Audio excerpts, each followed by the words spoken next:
क्यों हुआ महादेव शिव और श्री कृष्ण के बीच युद्ध। बानासुर नाम का एक असुर था। बानासुर दैत्य राज बलि का पुत्र था। वह भगवान शिव का भक्त भी था। उसने भगवान शिव से तपस्या करके हजारों भुजाओं का वरदान मांगा और वर मांगा कि भगवान शिव उसके किले के रक्षक बने। भगवान शिव को यह सुनकर कुछ अपमानित महसूस हुआ, लेकिन बाणासुर के वर मांगने के कारण भगवान शिव उसके किले के रक्षक बन गए। अब बाणासुर अत्यंत शक्तिशाली हो गया और देवता उससे भयभीत रहने लगे। एक दिन बाणासुर की भगवान शिव से युद्ध करने की इच्छा हुई। भगवान शिव ने कहा कि मैं तुमसे युद्ध नहीं कर सकता, लेकिन तुम्हें पराजित करने वाला कृष्ण इस धरती पर अवतार ले चुका है। भगवान शिव ने कहा कि जब तुम्हारे किले की ध्वजा गिर जाए तो समझ लेना कि तेरा शत्रु आ चुका है। यह सुनकर बाणासुर ने भगवान शिव की कठिन तपस्या की। उनसे वरदान मांगा कि जब कृष्ण से मेरा युद्ध होगा तो आप मेरे प्राणों की रक्षा करेंगे। भगवान शिव ने उसे यह वरदान दे दिया। बाणासुर की एक पुत्री थी जिसका नाम उषा था। उषा से शादी के लिए बहुत से राजा महाराजा आए, लेकिन बाणासुर सबका अपमान करके विवाह करने से मना कर देता। बाणासुर को भय था कि कहीं उषा उसकी इच्छा के विरुद्ध किसी से विवाह न कर ले, इसलिए उसने एक किला बनवाया और उसमें उषा को कैद करवा दिया। एक रात्रि उषा को स्वप्न आया जिसमें उसने एक सुंदर राजकुमार को देखा।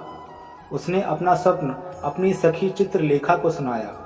चित्रलेखा को एक वरदान मिला हुआ था कि वह बहुत सुंदर कलाकृतियां बनाती थी। उसने उषा की आंखों में अपनी माया से स्वप्न को देखकर अपनी कला से उसने सुंदर राजकुमार का चित्र बनाया। उस चित्र को देखकर उषा को राजकुमार से प्रेम हो गया। चित्रलेखा ने बताया कि यह सुंदर राजकुमार श्री कृष्ण का पौत्र अनिरुद्ध है।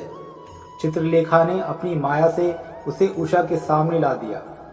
उषा को देखकर अनिरुद्ध भी उस पर मोहित हो गया और दोनों ने गुप्त रूप से शादी कर ली। यह खबर जब बाणासुर को मिली तो उसने अनिरुद्ध को कैद कर लिया, क्योंकि उसके किले की ध्वजा गिर गई थी और वह समझ गया कि उसे पराजित करने वाला आ चुका है। जब श्री कृष्ण और बलराम को इस बात का पता चला तो उन्होंने अनिरुद्ध को छुड़ाने के लिए बाणासुर के राज्य पर चढ़ाई कर दी।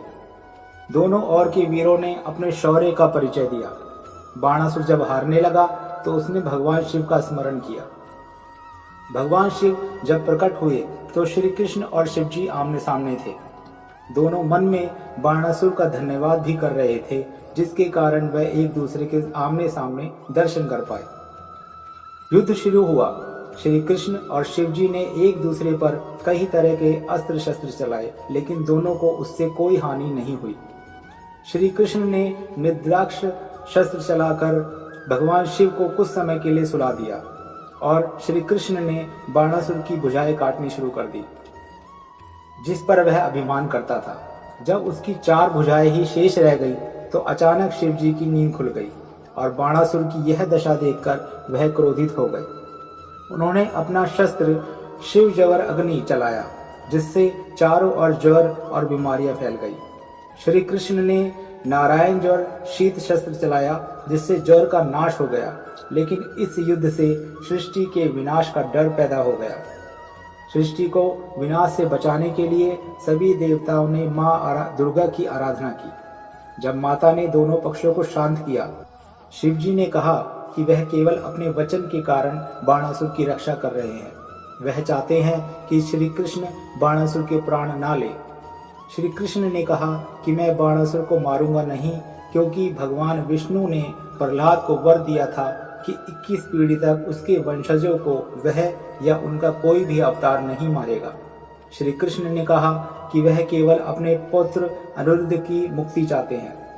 श्री कृष्ण की मंशा जानकर दोनों पक्षों में सुलह हो गई। श्री कृष्ण और शिव जी के बीच युद्ध समाप्त हो गया। बाणासुर ने दोनों देवताओं श्री कृष्ण और भगवान शिव से क्षमा मांगी कि उसके कारण दोनों में युद्ध हुआ। बाणासुर ने अनिरुद्ध को रिहा कर दिया और उसने उषा और अनिरुद्ध का विवाह भी करवा दिया। दोस्तों, आज का वीडियो आपको कैसा लगा कमेंट में जरूर बताएं। वीडियो को लाइक करें और चैनल को सब्सक्राइब भी करें। जय माता की।